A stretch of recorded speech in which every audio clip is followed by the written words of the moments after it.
सुनो सोंगेन, अब हम जानते हैं कि इस बार प्रभु मनुष्य का पुत्र बनकर वापस आया है।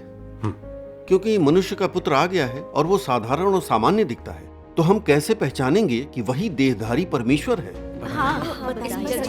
इस बारे में हमसे संगति करो। ये एक अच्छा सवाल है। प्रभु का स्वागत कैसे करना है, इसका मार्ग प्रभु यीशु हमें पहले ही बता चुका है। प्रभु यीशु ने कहा था, मेरी भेड़ें मेरा शब्द सुनती हैं। प्रकाशित वाक्य की पुस्तक भी कहती है, देख मैं द्वार पर खड़ा हुआ खटखटाता हूं। यदि कोई मेरा शब्द सुनकर द्वार खोलेगा तो मैं उसके पास भीतर आकर उसके साथ भोजन करूंगा और वह मेरे साथ। आमीन। जिसके कान हो वह सुन ले कि आत्मा कलीसियाओं से क्या कहता है। आमीन।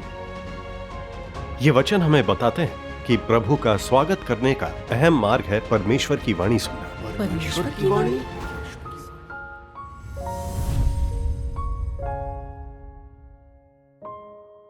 देखो, जब प्रभु यीशु ने पहले प्रकट होकर अपना कार्य किया तो वह मनुष्य के साथ मिलकर रहा। वो नाच सकता था, शादियों में जा सकता था, लोगों से बातें कर सकता था। बाहर से वह एक साधारण इंसान था। लेकिन प्रभु यीशु कई सत्य व्यक्त कर सकता था और लोगों को जीवन का सही मार्ग और सही दिशा दिखा सकता था, जिससे वे पश्चाताप करके परमेश्वर की ओर आ जाएं। बिल्कुल। जैसे कि उसने लोगों को पाप कबूल करना, दूसरों से प्रेम करना और लोगों को 70 गुना 7 बार माफ करना सिखाया। प्रभु यीशु के वचनों में अधिकार और सामर्थ्य है। अपने एक वाक्य से वह हवाओं और समुद्रों को शांत और मुर्दों को जिंदा कर सकता है। आमीन। उसे लोगों के गुप्त रहस्य पता है। उसके वचन सुनकर ही कई लोग प्रभु को पहचान पाए और उसका अनुसरण करने लगे। आमीन। ऐसा ही है। बाहर से यह मनुष्य का पुत्र चाहे कितना भी साधारण दिखता हो, अगर वह कई सत्य व्यक्त कर सकता है, जीवन के सही मार्ग पर चलने में लोगों का मार्गदर्शन और उन्हें शुद्ध करके बचा सकता है, तो वह देहधारी परमेश्वर है जो प्रकट होकर कार्य कर रहा है। आमीन। हमारे लिए इस आधार पर प्रभु का स्वागत करना 100% सही है। सही कहा। मैं इस संगति से सहमत हूं। हाँ, ये सही। देखा, सर्वशक्तिमान परमेश्वर ने बहुत से सत्य व्यक्त किए हैं और बाइबल के कई रहस्यों से पर्दा हटाया है। उसने परमेश्वर के कार्य, उसकी प्रबंधन योजना और परमेश्वर के इरादे को व्यक्त किया है ताकि लोग चीजों को नई रोशनी में देख सकें और उनकी आंखें धन्य हो जाएं। क्या यह परमेश्वर नहीं जो प्रकट होकर कार्य कर रहा है? ये परमेश्वर का प्रकटन और कार्य ही है। इस संगति को सुनकर मेरा दिल रोशन हो गया है।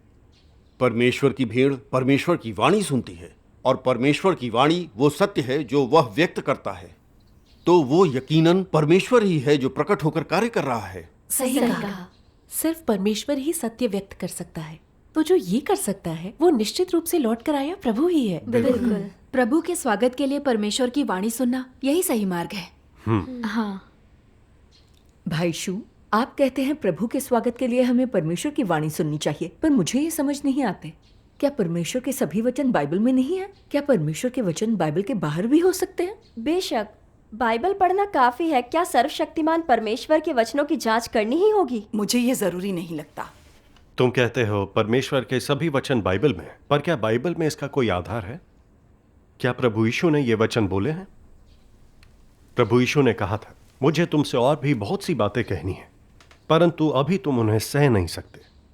परंतु जब वह अर्थात सत्य का आत्मा आएगा तो तुम्हें सब सत्य का मार्ग बताएगा। आमीन।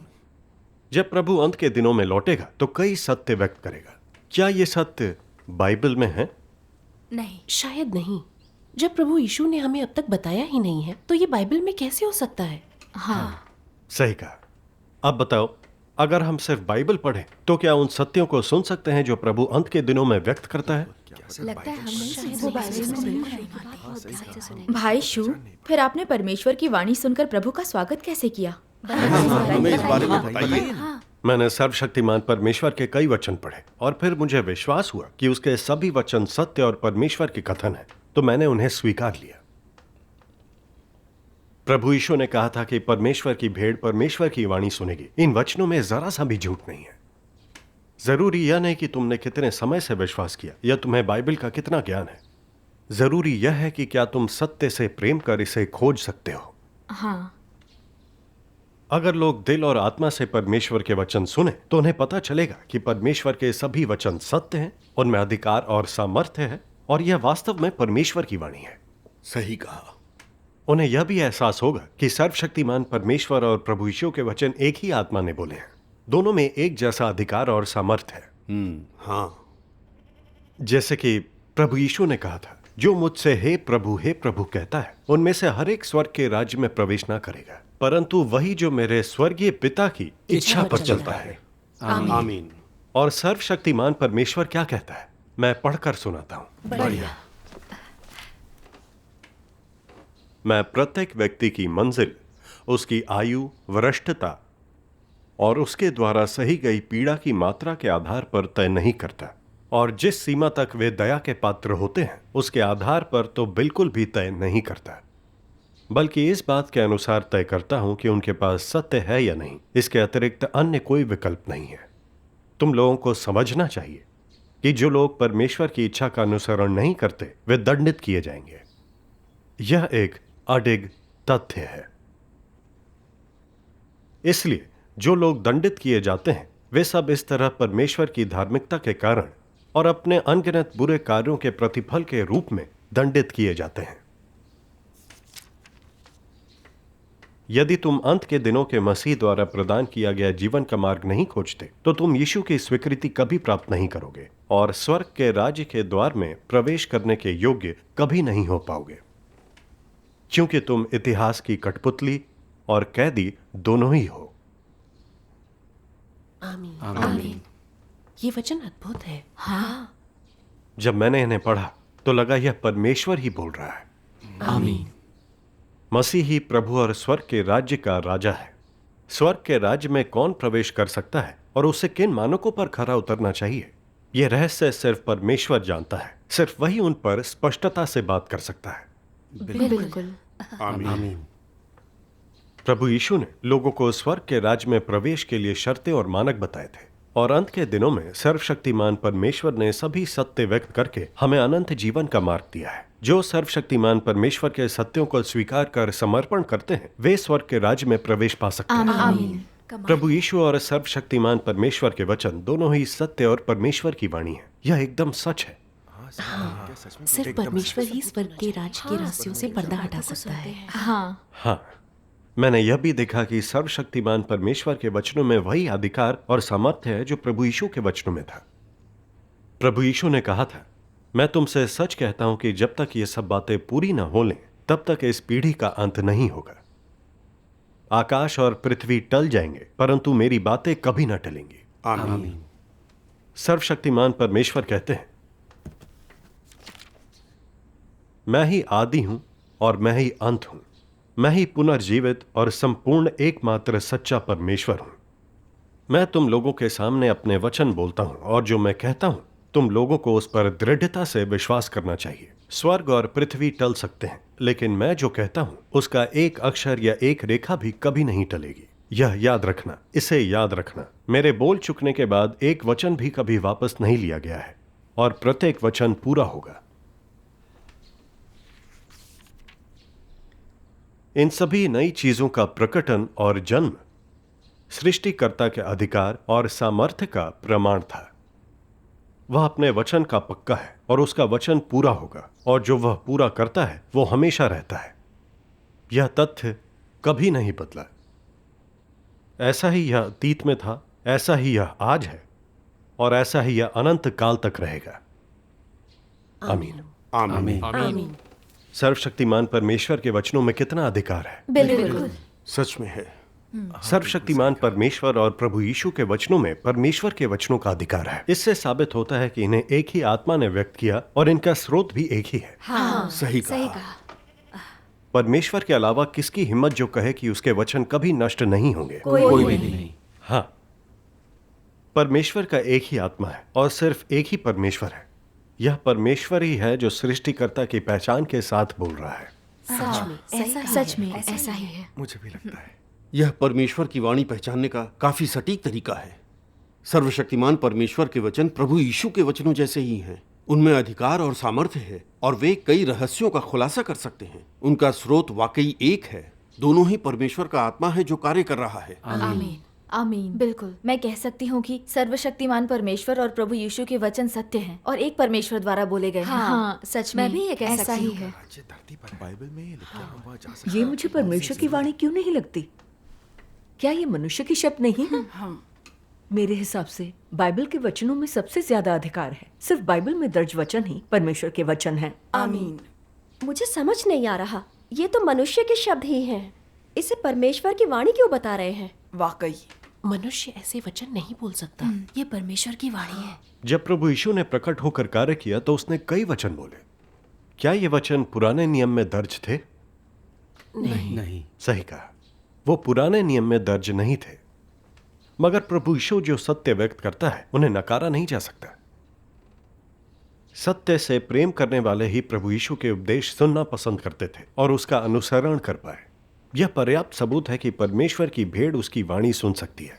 आमीन। हाँ, क्योंकि पाखंडी फरीसियों को सत्य से प्रेम नहीं था तो वे बाइबल पर अड़े रहे और प्रभु यीशु को ठुकरा दिया, यहां तक कि उसकी निंदा की और अंत में क्रूस पर चढ़ा दिया। यहां मसला क्या है? तब धार्मिक लोगों ने प्रभु यीशु के वचनों का चाहे कितना भी विरोध और निंदा की हो, सत्य से प्रेम करने वालों ने ही उन्हें इस दिन तक पहुंचाया है और इनमें से कुछ नए नियम में दर्ज किए गए थे। इसे कैसे समझाया जा सकता है? चाहे आप कुछ भी कहो, पूरा धार्मिक संसार मानता है कि बाइबल से दूर होना विधर्म है। हम बाइबल पर ही टिके रहेंगे, हमें परमेश्वर की वाणी नहीं सुननी। आमीन। भाई बहनों, इन दिनों न जाने कितने ही विधर्मी झूठे मार्ग हैं। हमें थोड़ा और सावधान रहना चाहिए बिल्कुल। ताकि हम गुमराह होने से बच सकें। हाँ, सुनिए एल्डर लाई, आप बाइबल को अच्छी तरह समझती हैं, तो आपको गुमराह होने का कैसा डर? हाँ। अगर आपने गुमराह होने के डर से सच्चे मार्ग की छानबीन नहीं की तो प्रभु का स्वागत कैसे कर पाएंगी? बिल्कुल। अगर प्रभु वाकई लौट आया है और अगर हम सुनते पढ़ते नहीं हैं, तो ये हमारा नुकसान नहीं होगा। बिल्कुल। हमें सुनना चाहिए। हाँ, आगे सुनते हैं।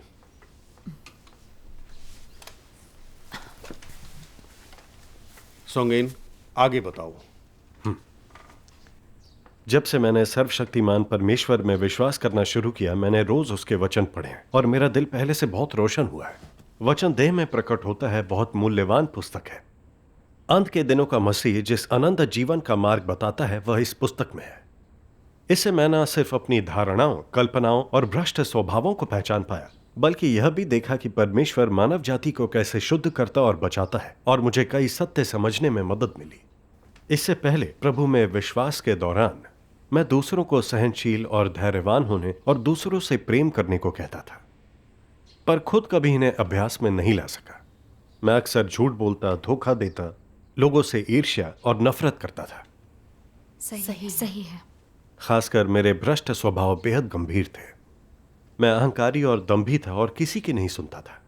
मैं शोहरत और लाभ के लिए होड़ करता था और मैं परमेश्वर के प्रति समर्पित नहीं था। अपने अहंकार में मैंने सारा विवेक खो दिया था। पाप कबूल करने के बाद भी मैं पश्चाताप नहीं कर पाता था। मेरा दिल बहुत कष्ट में था। हाँ। सच में प्रभु क्या हम भी ऐसे नहीं हैं? हाँ, बिल्कुल। इनकी बातों को सुन। सर्वशक्तिमान परमेश्वर के वचन से जाना कि अगर व्यक्ति अपनी पापी प्रकृति ठीक नहीं करता तो वो कभी अपने पापों से मुक्त नहीं होगा। हाँ। सर्वशक्तिमान परमेश्वर के वचन मनुष्य के भ्रष्ट स्वभावों और उसके पाप की जड़ को उजागर करते हैं। मैं पूरी तरह से आश्वस्त हूं। इन्हें जितना पढ़ता हूं मेरा दिल उतना ही रोशन हो जाता है। परमेश्वर मनुष्य के दिल की गहराई से जांच करता है। आमीन। सिर्फ परमेश्वर ही मनुष्य के भ्रष्ट सार और उसकी भ्रष्टता को इतनी अच्छी तरह उजागर कर सकता है। लोग परमेश्वर के सामने दंडवत होते हैं और उसके न्याय और ताड़ना को स्वीकारना चाहते हैं। उसके आयोजनों और व्यवस्था के प्रति समर्पण को तैयार हैं और परमेश्वर के वचनों ने उनके दिल जीत लिए हैं। आमीन। मैं जितना सर्वशक्तिमान परमेश्वर के वचन पढ़ता हूं उतना ही यकीन होता है कि यह परमेश्वर की वाणी है। बिल्कुल सही। आमीन। प्रभु का धन्यवाद। वाह, कितनी बढ़िया संगति थी। तो सर्वशक्तिमान परमेश्वर के वचन कैसे मनुष्य की भ्रष्टता को उजागर करते हैं, हमें पढ़कर सुनाइए। हाँ, जल्दी से हमें पढ़कर सुनाइए। हम सब सुनना चाहते मैं हैं। 2 अंश सुनाता हूं। बढ़िया। सर्वशक्तिमान परमेश्वर कहते हैं, बहुत से लोग केवल इसलिए मुझ पर विश्वास करते हैं कि मैं उनको चंगा कर सकता हूं। बहुत से लोग सिर्फ इसलिए मुझ पर विश्वास करते हैं कि मैं उनके शरीर से अशुद्ध आत्माओं को निकालने के लिए अपनी शक्तियों का इस्तेमाल करूंगा। और बहुत से लोग मुझसे बस शांति और आनंद प्राप्त करने के लिए मुझ पर विश्वास करते हैं। बहुत से लोग मुझसे सिर्फ और अधिक भौतिक संपदा मांगने के लिए मुझ पर विश्वास करते हैं। बहुत से लोग मुझसे सिर्फ इस जीवन को शांति से गुजारने और आने वाले संसार में सुरक्षित और स्वस्थ रहने के लिए मुझ पर विश्वास करते हैं। बहुत से लोग केवल नरक की पीड़ा से बचने के लिए और स्वर्ग के आशीष प्राप्त करने के लिए मुझ पर विश्वास करते हैं। बहुत से लोग केवल अस्थायी आराम के लिए मुझ पर विश्वास करते हैं और आने वाले संसार में कुछ हासिल करने की कोशिश नहीं करते। जब मैंने अपना क्रोध नीचे मनुष्यों पर उतारा और उसका सारा आनंद और शांति छीन ली, तो मनुष्य संदिग्ध हो गया। जब मैंने मनुष्य को नरक का कष्ट दिया और स्वर्ग के आशीष वापस ले लिए, तो मनुष्य की लज्जा क्रोध में बदल गई।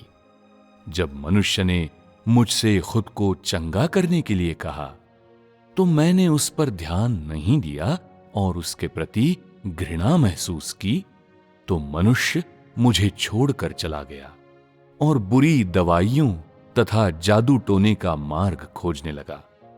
जब मैंने मनुष्य द्वारा मुझसे मांगा गया सब कुछ वापस ले लिया, तो हर कोई बिना कोई निशान छोड़े गायब हो गया। इसलिए मैं कहता हूं कि मनुष्य मुझ पर इसलिए विश्वास करता है क्योंकि मैं बहुत अनुग्रह देता हूं और प्राप्त करने के लिए और भी बहुत कुछ है। जैसे ही तुम लोग थोड़ी सी निष्ठा दिखा देते हो, तुम अपनी तारीफ के गीत गाने लगते हो और अपने छोटे से योगदान के लिए पुरस्कार मांगने लगते हो। जब तुम थोड़ी सी आज्ञाकारिता दिखा देते हो, तो दूसरों को नीची निगाह से देखने लगते हो और कुछ छोटे मोटे काम संपन्न करते ही तुम परमेश्वर की अवहेलना करने लगते हो। परमेश्वर का स्वागत करने के बदले में तुम लोग धन, उपहार और प्रशंसा मांगते हो। एक दो सिक्के देते हुए भी तुम्हारा दिल दुखता है। जब तुम 10 सिक्के देते हो, तो तुम आशीष दिए जाने और दूसरों से विशिष्ट माने जाने की अभिलाषा करते हो। तुम लोगों जैसी मानवता के बारे में तो बात करना या सुनना भी अपमानजनक है। क्या तुम्हारे शब्दों और कार्यों में कुछ भी प्रशंसा योग्य है? जो अपना कर्तव्य निभाते हैं और जो नहीं निभाते, जो अगुवाई करते हैं और जो अनुसरण करते हैं, जो परमेश्वर का स्वागत करते और जो नहीं करते, जो दान देते हैं और जो नहीं देते, जो उपदेश देते हैं और जो वचन ग्रहण करते हैं, इत्यादि, ऐसे सभी लोग अपनी तारीफ करते हैं। क्या तुम लोगों को ये हास्यास्पद नहीं लगता? हेलो, पुलिस थाने से बात हो रही है। यहाँ एक आदमी है जो चमकती पूर्वी बिजली के उपदेश दे रहा है। भाई ली, एल्डर लाई ने पुलिस बुला ली। वो पुलिस कैसे बुला सकती है? यहूदा यही करता। सब लोग भाग जाओ। सुंगेन, जल्दी जाओ।